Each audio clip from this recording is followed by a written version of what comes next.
میں نے اپنی نوکرانی پر چوری کا الزام لگا کر اسے پولیس کے حوالے کیا اور اس کا چھوٹا بیٹا روتا ہوا سڑک پر رہ گیا۔ 20 سال بعد جب میرے بیٹے کو کینسر ہوا اور کوئی ڈاکٹر علاج کے لیے تیار نہ تھا تو شہر کا سب سے بڑا سرجن آیا۔ اس نے مجھ سے کہا کہ ایک شرط پہ تمہارے بیٹے کی جان بچاؤں گا، اور اس کی شرط سن کر میرے پیروں تلے سے زمین نکل گئی، کیونکہ وہ دوپہر آج بھی میری یادوں میں کسی زہریلے کانٹے کی طرح چبھتی ہے، اور جب بھی میں ماضی کے دریچوں میں جھانکتی ہوں تو مجھے اپنے وجود سے گھن آنے لگتی ہے، کیونکہ وہ دن میری زندگی کا وہ بدقسمت دن تھا جب میں نے اپنی انا اور تکبر کے نشے میں دھت ہو کر انسانیت کا جنازہ نکال دیا تھا۔ جون کا مہینہ تھا اور سورج آگ برسا رہا تھا۔ گرمی کی شدت اتنی تھی کہ پرندے بھی گھونسلوں میں دب کے ہوئے تھے، مگر میرے عالی شان ایئر کنڈیشنرڈ کمرے میں ٹھنڈک تھی، لیکن یہ ٹھنڈک میرے اندر کی اس آگ کو بجھانے کے لیے ناکافی تھی جو میرا قیمتی سونے کا ہار گم ہونے کی وجہ سے لگی ہوئی تھی۔ وہ ہار میرے شوہر نے ہماری شادی کی 20ویں سالگرہ پر مجھے تحفے میں دیا تھا، اور اس کی قیمت لاکھوں میں تھی۔ میں نے اسے صبح ہی اپنی الماری کی دراز میں رکھا تھا، مگر جب دوپہر کو میں نے دروازہ کھولا تو وہاں کوئی نہیں تھا۔ میرے پیروں تلے سے زمین نکل گئی۔ میں نے بے یقینی کے عالم میں ساری درازیں چھان ماری، الماری کے کپڑے الٹ پلٹ دیے، یہاں تک کہ بیڈ کے گدے بھی اٹھا کر دیکھے، مگر وہ ہار کہیں نہیں تھا۔ میرا دل ڈوبنے لگا اور ماتھے پر پسینے کے قطرے نمودار ہو گئے۔ مجھے یقین تھا کہ وہ ہار اسی کمرے میں ہے، اور پھر اچانک میرا دھیان گھر کی صفائی کرنے والی ملازمہ زبیدہ کی طرف گیا، جو کچھ دیر پہلے اسی کمرے میں صفائی کر رہی تھی۔ زبیدہ پچھلے 5 سال سے ہمارے گھر میں کام کر رہی تھی اور انتہائی شریف اور محنتی عورت تھی، مگر اس وقت شک کی اینک نے مجھے اندھا کر دیا تھا، اور مجھے یقین ہو گیا کہ ہار اسی نے چرایا ہے، کیونکہ غربت انسان کا ایمان ڈگمگا دیتی ہے۔ میں غصے سے بھری ہوئی کمرے سے باہر نکلی اور کچن میں جا کر زبیدہ کو آواز دی۔ وہ برتن دھو رہی تھی اور اس کا 6 سالہ بیٹا پاس ہی زمین پر بیٹھا کھیل رہا تھا۔ میری آواز میں اتنی گرج تھی کہ زبیدہ سہم گئی اور جلدی سے ہاتھ پہنچتی ہوئی میرے پاس آئی۔ میں نے بغیر کچھ پوچھے اس کے منہ پر ایک زوردار تھپڑ دے مارا اور چیخ کر کہا کہ میرا ہار کہاں ہے جو تم نے دراز سے نکالا ہے؟ زبیدہ بیچاری ہکا بکا رہ گئی۔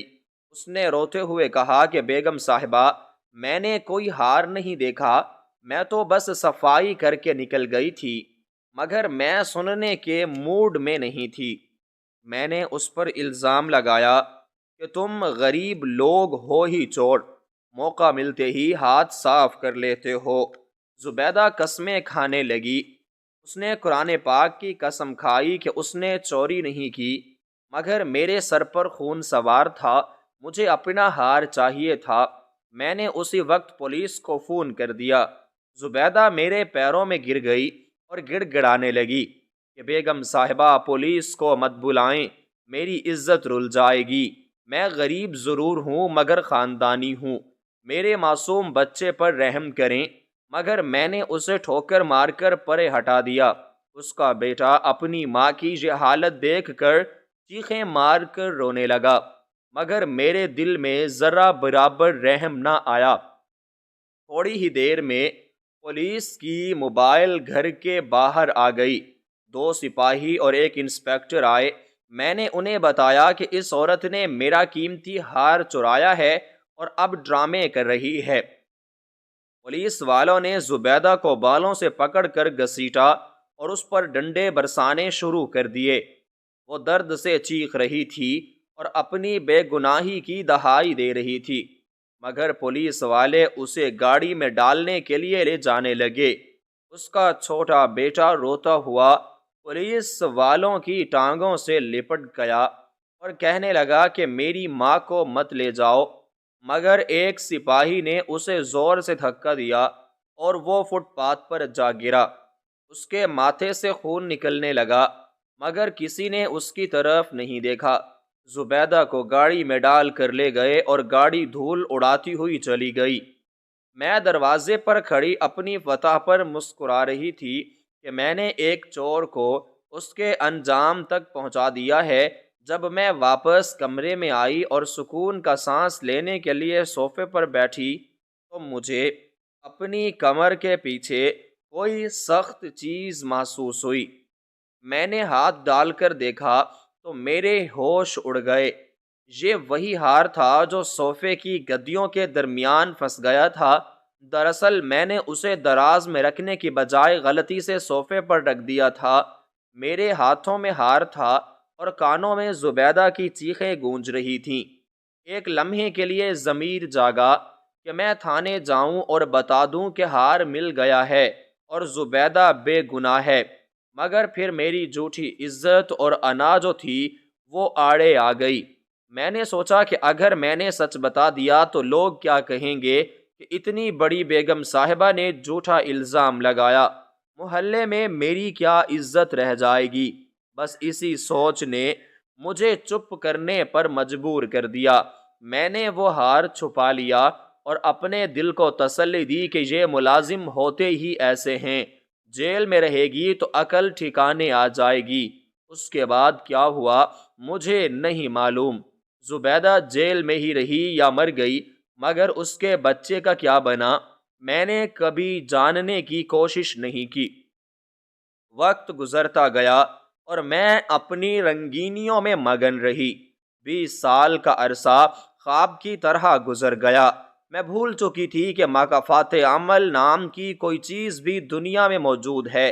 میرا اپنا بیٹا جو اس وقت چھوٹا تھا اب جوان ہو چکا تھا اور میری زندگی کا کل اثاثہ تھا۔ وہ بہت ذہین اور خوبصورت تھا اور میں اس پر جان چھڑکتی تھی، مگر قدرت کا اپنا حساب ہوتا ہے۔ اچانک ایک دن میرے بیٹے کی طبیعت خراب ہوئی اور ڈاکٹروں نے اسے بتایا کہ اسے کینسر ہے اور وہ بھی آخری سٹیج کا۔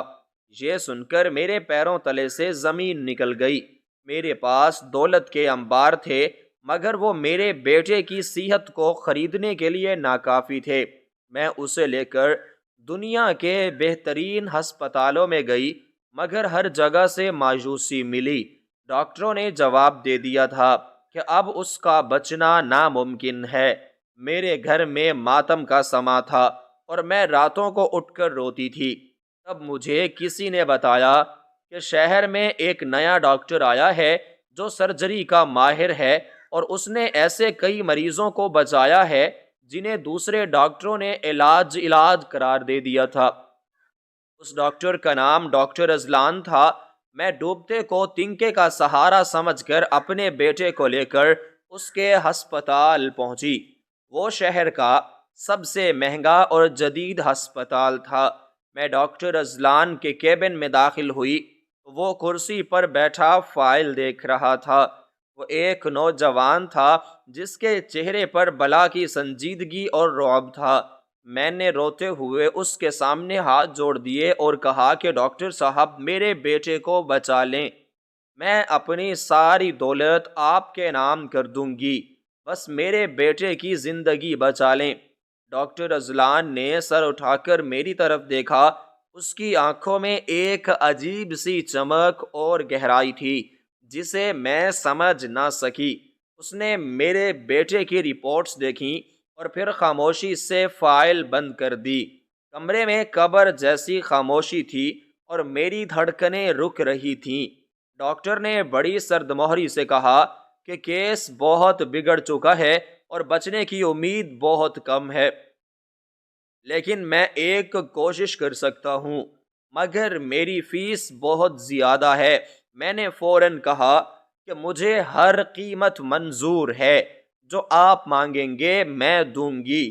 ڈاکٹر اذلان اپنی کرسی سے اٹھا اور کھڑکی کے پاس جا کر باہر دیکھنے لگا۔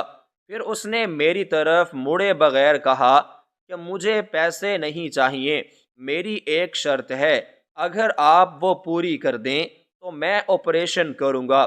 میں نے بے تابی سے پوچھا کہ کیا شرط ہے؟ میں اپنی جان بھی دینے کو تیار ہوں۔ ڈاکٹر اذلان میری طرف گھوما اور اس کے لہجے میں برف جیسی ٹھنڈک تھی۔ اس نے کہا کہ شرط یہ ہے کہ جب تک آپ کے بیٹے کا آپریشن چلے گا، اور یہ آپریشن تقریباً 6 گھنٹے طویل ہوگا، ان 6 گھنٹوں کے دوران آپ ہسپتال کے ویٹنگ روم میں نہیں بیٹھیں گی، بلکہ ہسپتال کے باہر فٹ پاتھ پر بیٹھیں گی اور آنے جانے والے لوگوں سے بھیک مانگیں گی۔ آپ کے ہاتھ میں کشکول ہوگا اور آپ ہر گزرنے والے کے آگے ہاتھ پھیلا کر کہیں گی کہ اللہ کے نام پر مدد کرو۔ میری انا نے مجھے فقیر بنا دیا ہے۔ یہ سن کر مجھے لگا جیسے کسی نے میرے منہ پر تماچا مارا ہو۔ میں ہکا بکا رہ گئی اور غصے سے کانپنے لگی کہ یہ کیسی واہیات شرط ہے۔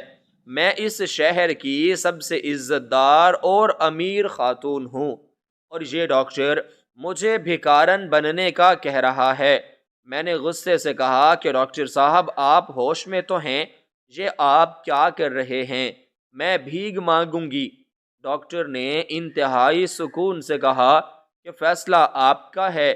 اگر آپ کو اپنی عزت اپنے بیٹے کی زندگی سے زیادہ عزیز ہے تو آپ جا سکتی ہیں، میں آپریشن نہیں کروں گا۔ یہ کہہ کر وہ دوبارہ فائل دیکھنے لگا۔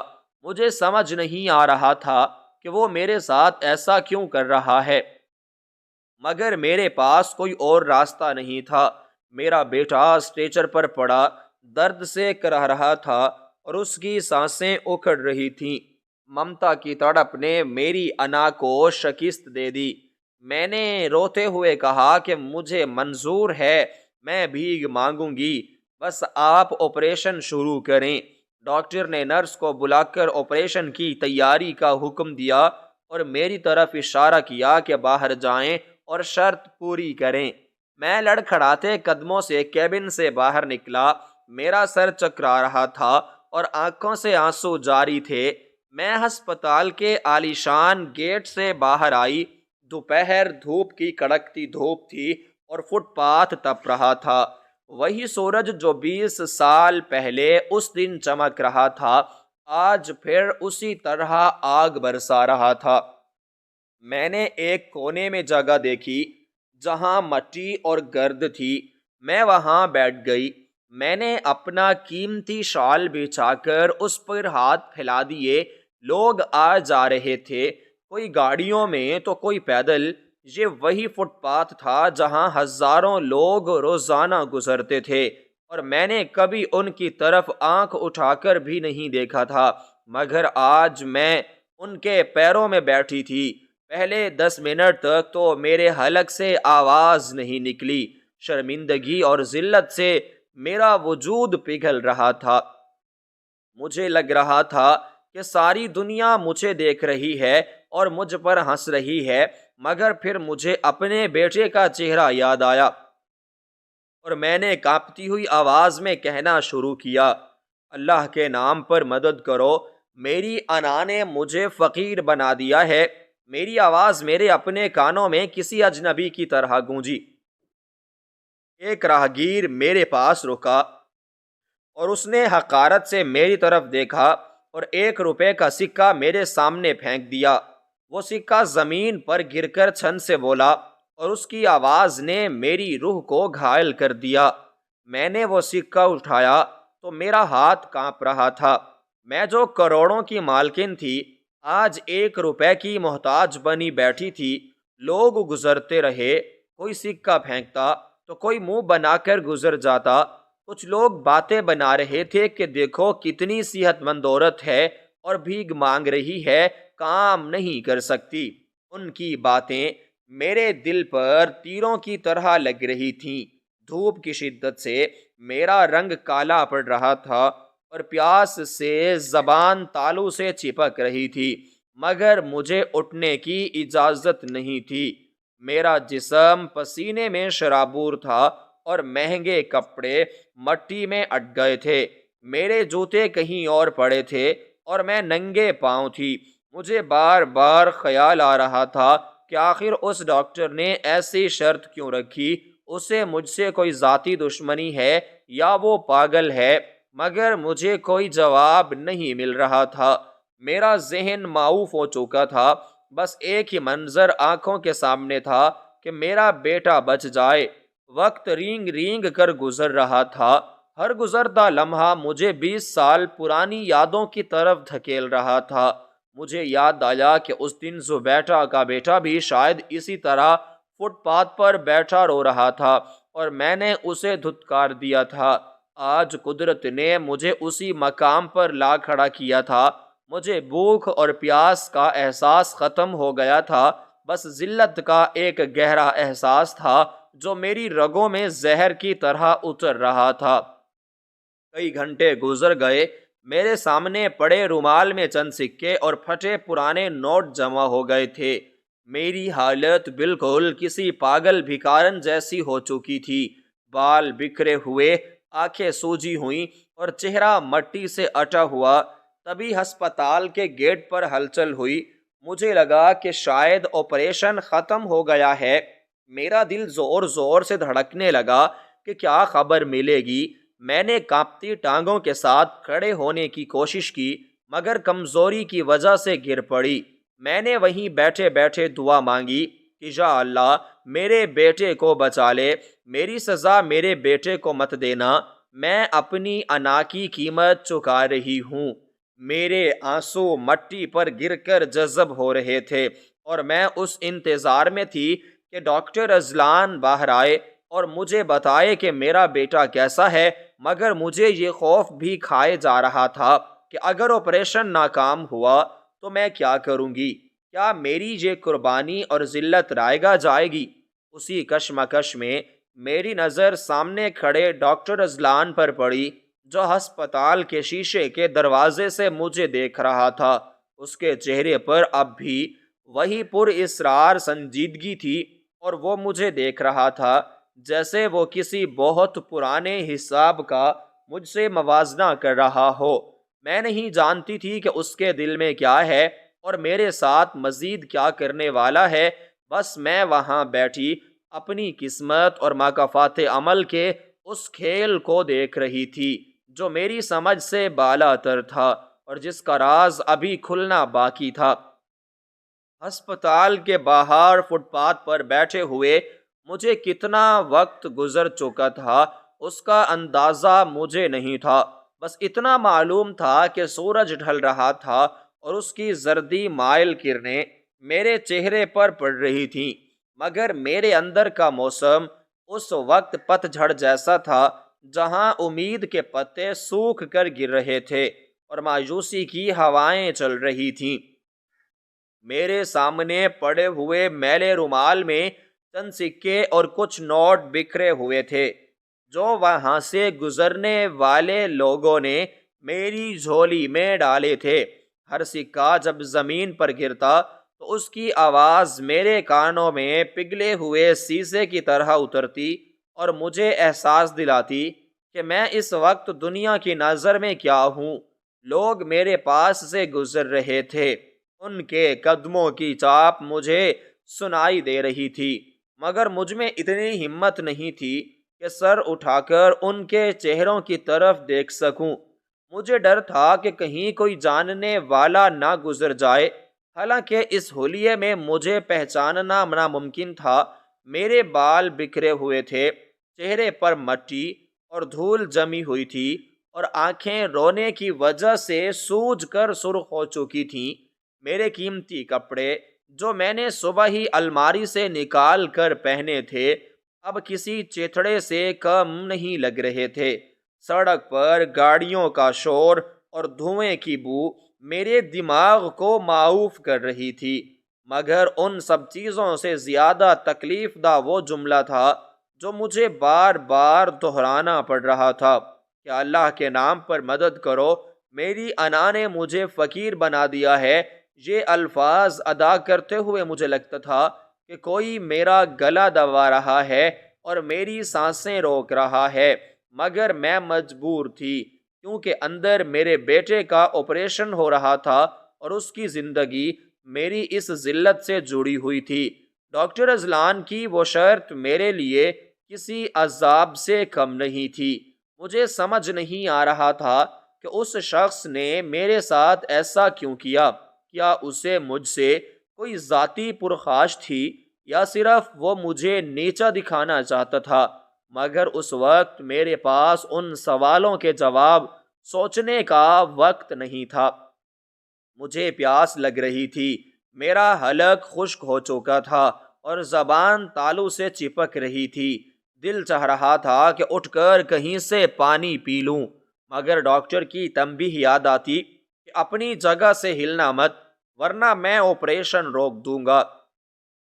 یہ خوف مجھے زنجیروں کی طرح جکڑے ہوئے تھا۔ میں نے زندگی میں کبھی بھوک اور پیاس کی شدت برداشت نہیں کی تھی۔ ہمیشہ اشارہ کرنے پر چیزیں میرے سامنے حاضر ہو جاتی تھیں، مگر آج مجھے پانی کے ایک گھونٹ کی قیمت سمجھ آ رہی تھی۔ میرے برابر میں ایک ٹھیلے والا کھڑا تھا جو پھل بیچ رہا تھا۔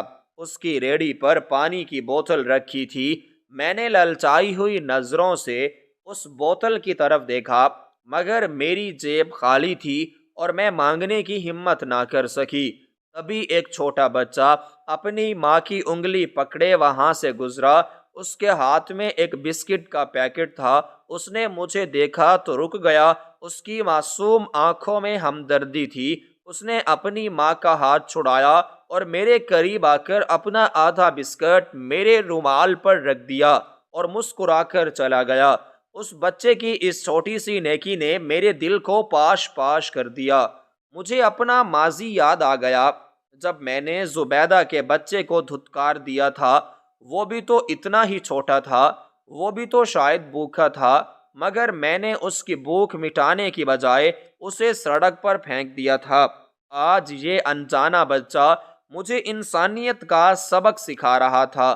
میرے آنسو تھمنے کا نام نہیں لے رہے تھے، وہ مٹی میں جذب ہو رہے تھے، اور میں سوچ رہی تھی کہ کیا میرے آنسو میرے گناہوں کو دھو سکیں گے یا نہیں۔ وقت رینگ رینگ کر گزر رہا تھا، ہر لمحہ صدیوں پر محیط لگ رہا تھا۔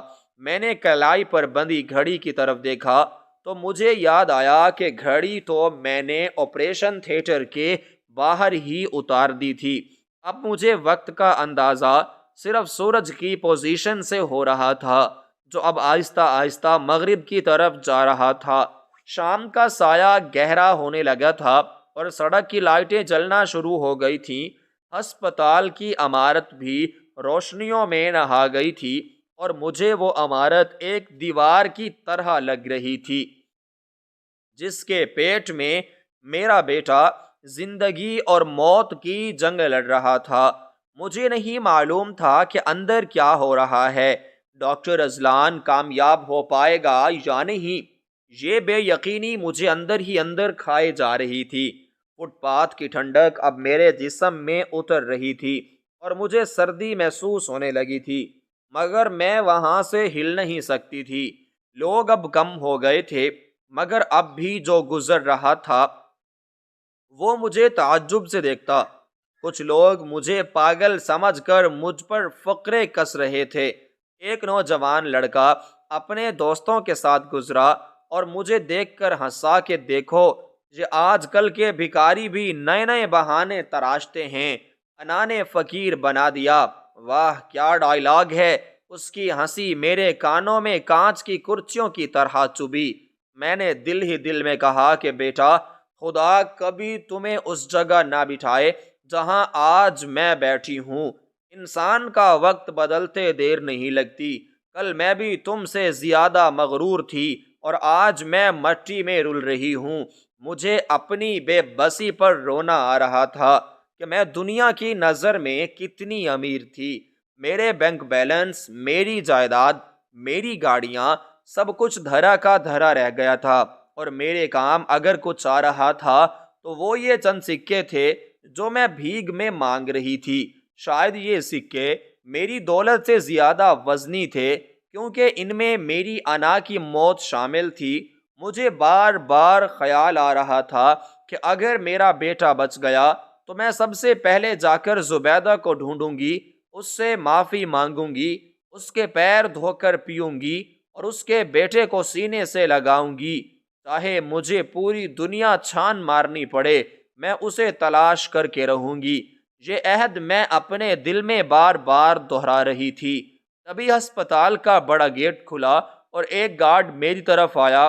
اس کی وردی دیکھ کر میرا دل زور سے دھڑکا کہ شاید اب مجھے اٹھانے کا حکم آ گیا ہے۔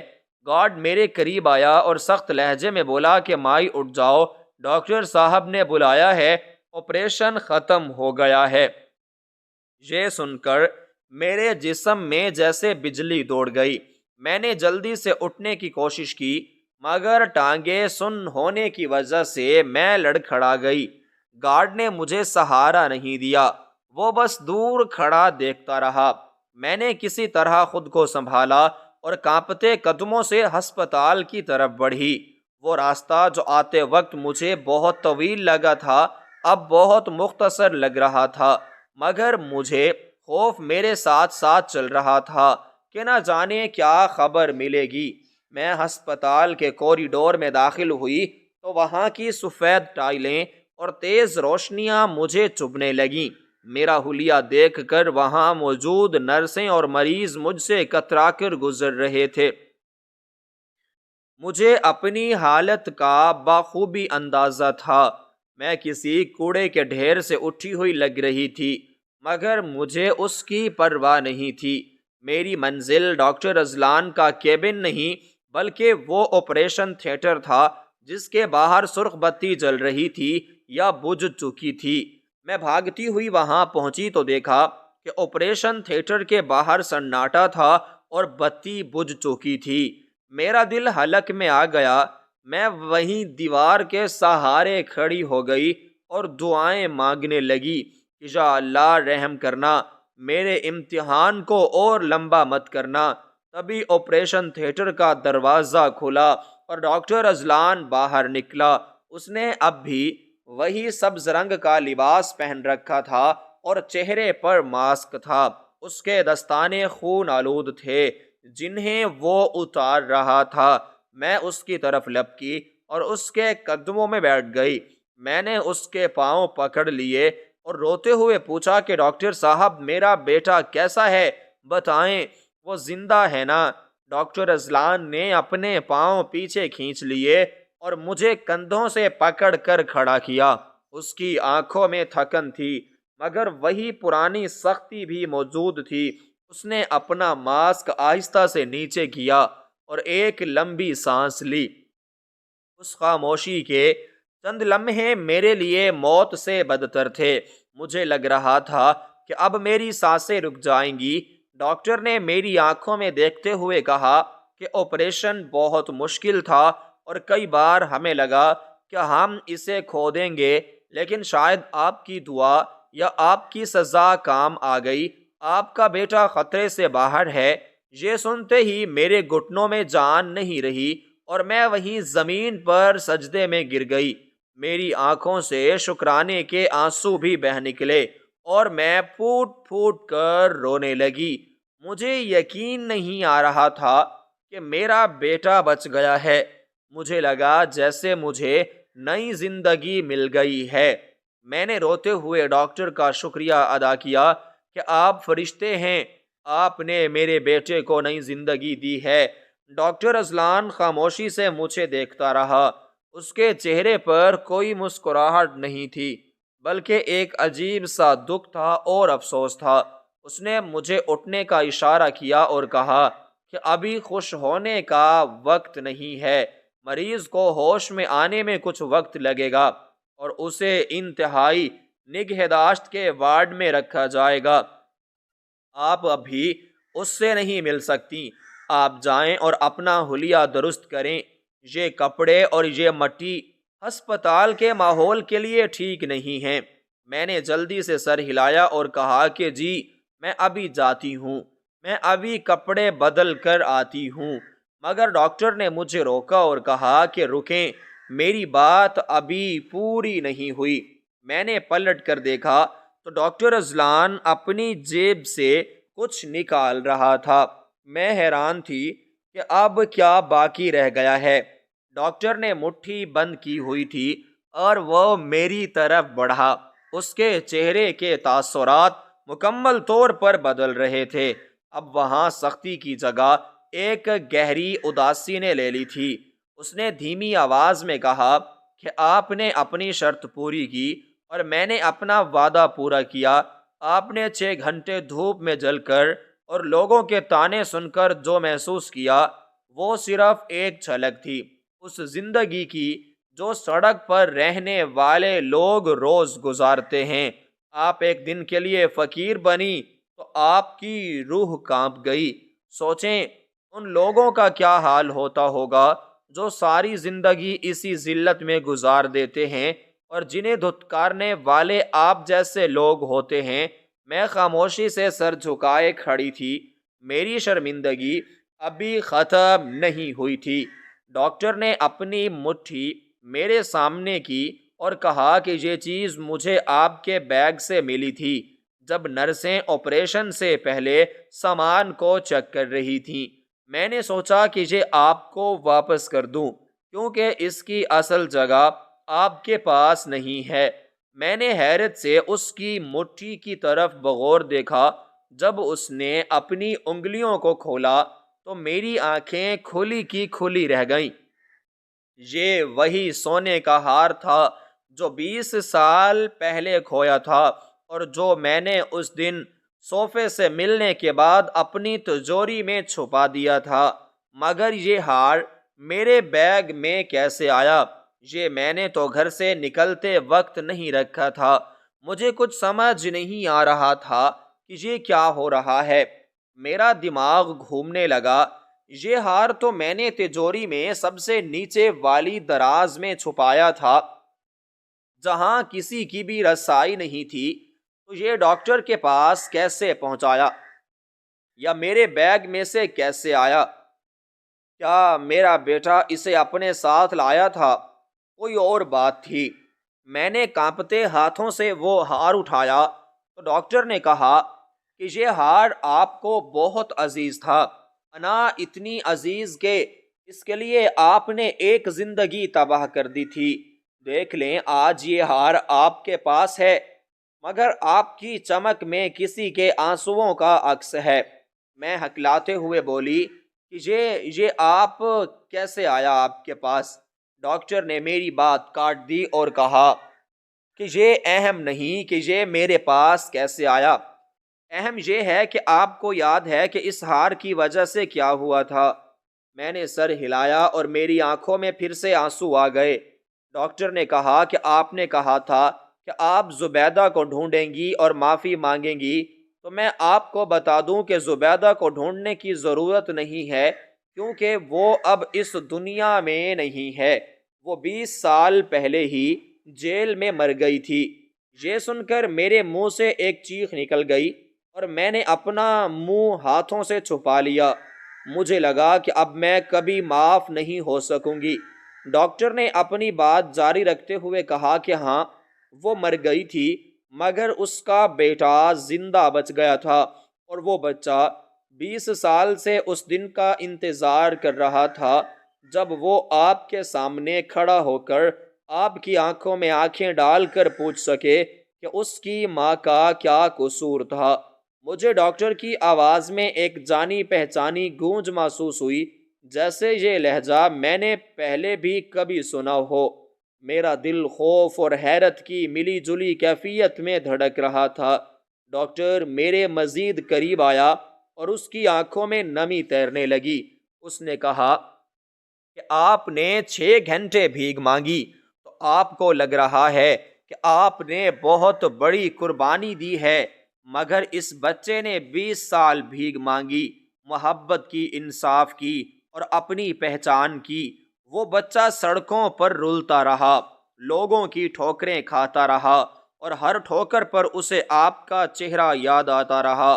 وہ بچہ پل پل مرتا اور جیتا رہا، صرف اس امید پر کہ ایک دن وہ آپ کے سامنے آئے گا اور آپ کو بتائے گا کہ غربت جرم ہو سکتی ہے مگر غریب ہونا گناہ نہیں ہے۔ میں چپ سادے اس کی باتیں سن رہی تھی اور مجھے لگ رہا تھا کہ اب کوئی بہت بڑا دھماکہ ہونے والا ہے، کوئی ایسا راز کھلنے والا ہے جو میری دنیا کو ہلا کر رکھ دے گا۔ میں نے ڈرتے ڈرتے پوچھا کہ آپ اس بچے کے بارے میں اتنا سب کچھ کیسے جانتے ہیں؟ ڈاکٹر اذلان مسکرایا، مگر وہ مسکراہٹ نہیں تھی بلکہ زخموں کی نمائش تھی۔ اس نے کہا کہ کیونکہ میں ان زخموں کا گواہ ہوں اور میں ان آنسوؤں کا محافظ ہوں جو اس بچے نے بہائے تھے۔ آپ جاننا چاہتی ہیں کہ وہ بچہ کون ہے اور کہاں ہے؟ تو سنیے، وہ بچہ آپ کے بہت قریب ہے، اتنا قریب کہ آپ اس کی سانسوں کی آواز سن سکتی ہیں۔ یہ کہہ کر ڈاکٹر خاموش ہو گیا اور میری نظریں اس کے چہرے پر جم گئیں، جیسے میں اس کے چہروں کی لکیروں میں اس بچے کو تلاش کر رہی ہوں۔ اور پھر اچانک مجھے اس کی آنکھوں میں وہی معصومیت اور وہی درد نظر آیا جو میں نے 20 سال پہلے اس چھوٹے لڑکے کی آنکھوں میں دیکھا تھا، مگر ابھی بھی میرا دماغ اس حقیقت کو تسلیم کرنے سے انکاری تھا اور میں شش و پنج میں تھی کہ کیا یہ وہی ہے یا میرا وہم ہے۔ اور اسی شش و پنج کے عالم میں نے ڈاکٹر سے آخری سوال کرنے کے لیے لب کھولے ہی تھے کہ ڈاکٹر نے ہاتھ اٹھا کر مجھے خاموش کر دیا اور کہا، اصل حقیقت تو اب آپ کے سامنے آنے والی ہے، اور وہ یہ ہے کہ ڈاکٹر اذلان نے ایک گہرا سانس لیتے ہوئے اپنی آستین اوپر کی تو اس کے مضبوط بازو پر جلنے کا ایک پرانا اور بھیانک نشان نمایاں ہو گیا، جسے دیکھتے ہی میرے ذہن میں 20 سال پہلے کا وہ منظر دھندلا جب پولیس والے نے ایک چھوٹے بچے کو دھکا دیا تھا اور وہ سڑک پر جا گرا تھا۔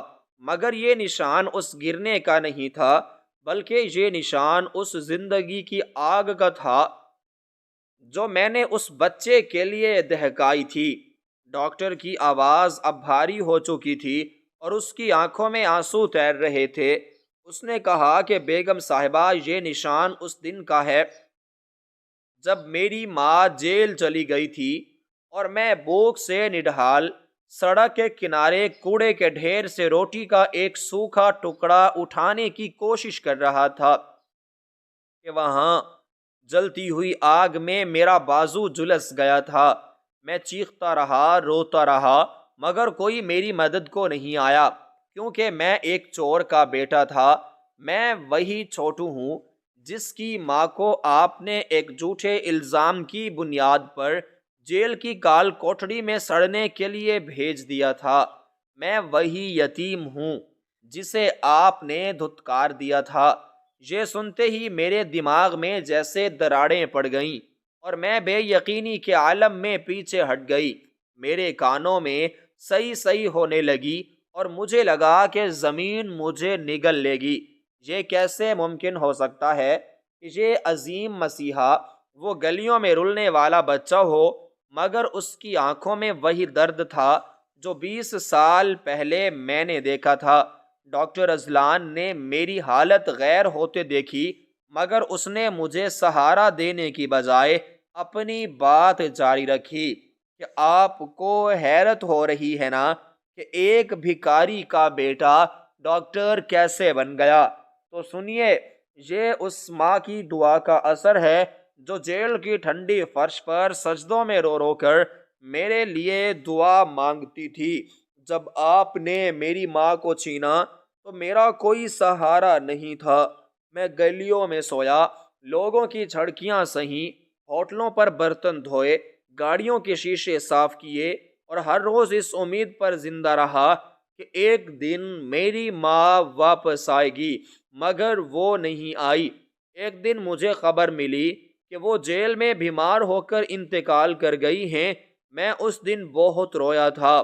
میں جیل کے باہر گھنٹوں کھڑا رہا کہ شاید مجھے اس کا آخری دیدار کرنے دیا جائے، مگر مجھے بھگا دیا گیا کیونکہ میں غریب تھا، لاوارث تھا۔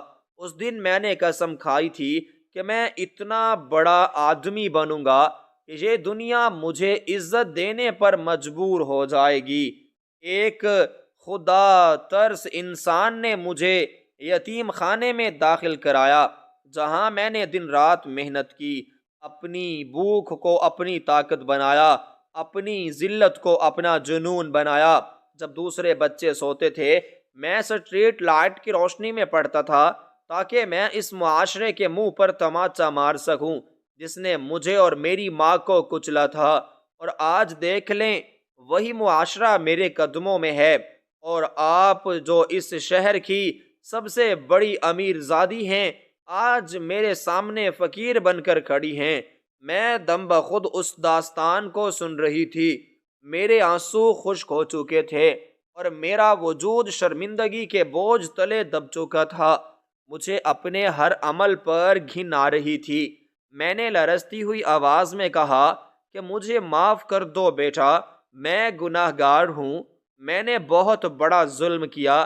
ڈاکٹر نے تلخ ہنسی ہنستے ہوئے کہا کہ معافی؟ میں آپ کو معاف کرنے والا کون ہوتا ہوں؟ معافی تو آپ کو میری ماں سے مانگنی تھی جو اب اس دنیا میں نہیں ہیں، اور آپ جانتی ہیں کہ میں نے آپ کے بیٹے کو کیوں بچایا۔ حالانکہ میرے پاس موقع تھا، میں چاہتا تو آپریشن کے دوران چھوٹی سی غلطی کر دیتا اور آپ کا بیٹا مر جاتا اور کسی کو پتہ بھی نہ چلتا۔ میں اپنا بدلہ لے سکتا تھا، میں آپ کو اسی تڑپ کا مزہ چکھا سکتا تھا جس میں اور میری ماں جلے ہیں۔ میرے ہاتھ میں نشتر تھا اور آپ کا بیٹا میرے رحم و کرم پر تھا۔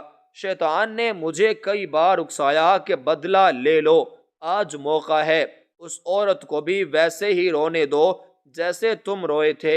مگر پھر مجھے اپنی ماں کی تربیت یاد آ گئی۔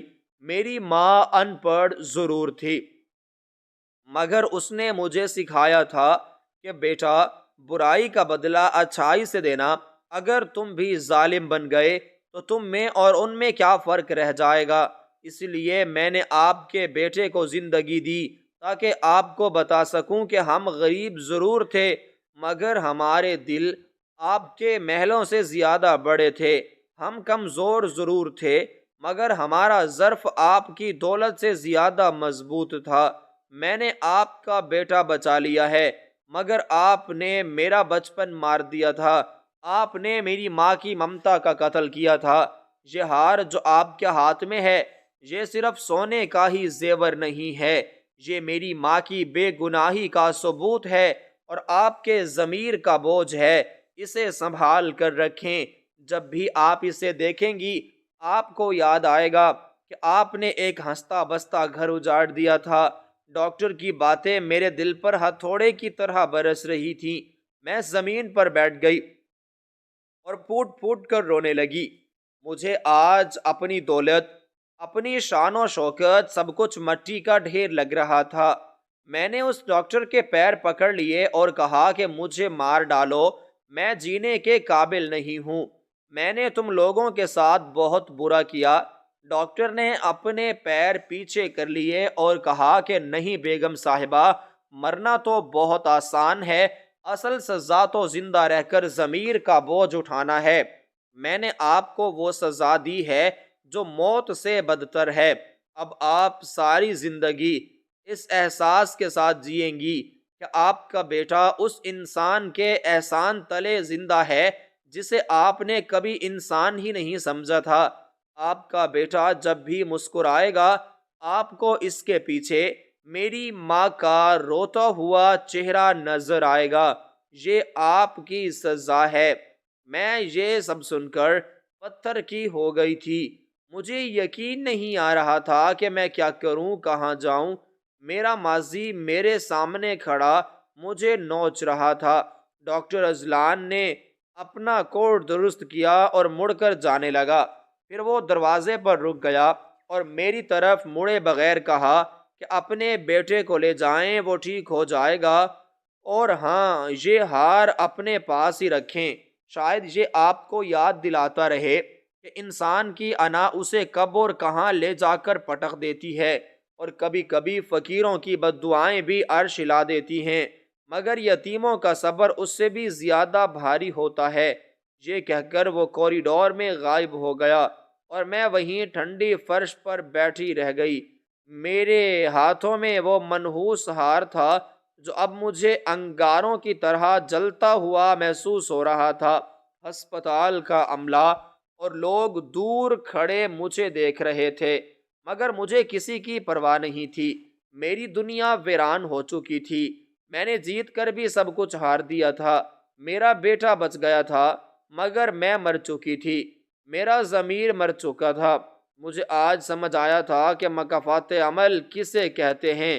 قدرت کی لاٹھی بے آواز ہوتی ہے، اور جب وہ پکڑتی تو انسان کو سنبھلنے کا موقع نہیں ملتا۔ میں نے 20 سال پہلے جو بیج بویا تھا، آج وہ کانٹے دھار جھاڑی بن کر میرے وجود کو لہولہان کر رہا تھا۔ میں اٹھنا چاہتی تھی، مگر میرے جسم میں جان نہیں تھی۔ میں نے وہیں بیٹھے بیٹھے آسمان کی طرف دیکھا اور معافی مانگنے کی کوشش چاہی، مگر میرے الفاظ میرے حلق میں ہی گھٹ کر رہ گئے، کیونکہ میں جانتی تھی کہ کچھ گناہ ایسے ہوتے ہیں جن کی معافی نہیں ہوتی، جن کا کفارہ صرف آنسوؤں اور پچھتاووں سے ادا نہیں ہوتا۔ زبیدہ کی وہ بے بس نگاہیں اور چھوٹو کا وہ روتا ہوا چہرہ اب میری چوہ کا پیچھا کبھی نہیں چھوڑے گا۔ میں ایک زندہ لاش بن چکی تھی جو سانس تو لے رہی تھی، مگر جس کے اندر سب کچھ ختم ہو چکا تھا۔ یہ کہانی یہاں ختم نہیں ہوئی، بلکہ میری سزا کی کہانی تو اب شروع ہوئی تھی، اور یہ سزا مجھے تا دم مرگ بھگتنی تھی۔ میں نے اپنی مٹھی کھولی اور اس ہار کو دیکھا، اس میں جڑے ہیرے مجھے زبیدہ کے آنسو ہی لگ رہے تھے جو چمک رہے تھے اور مجھ سے سوال کر رہے تھے کہ آخر کیوں میرے پاس اس کا کوئی جواب نہیں تھا سوائے خاموشی اور آنسوؤں کے۔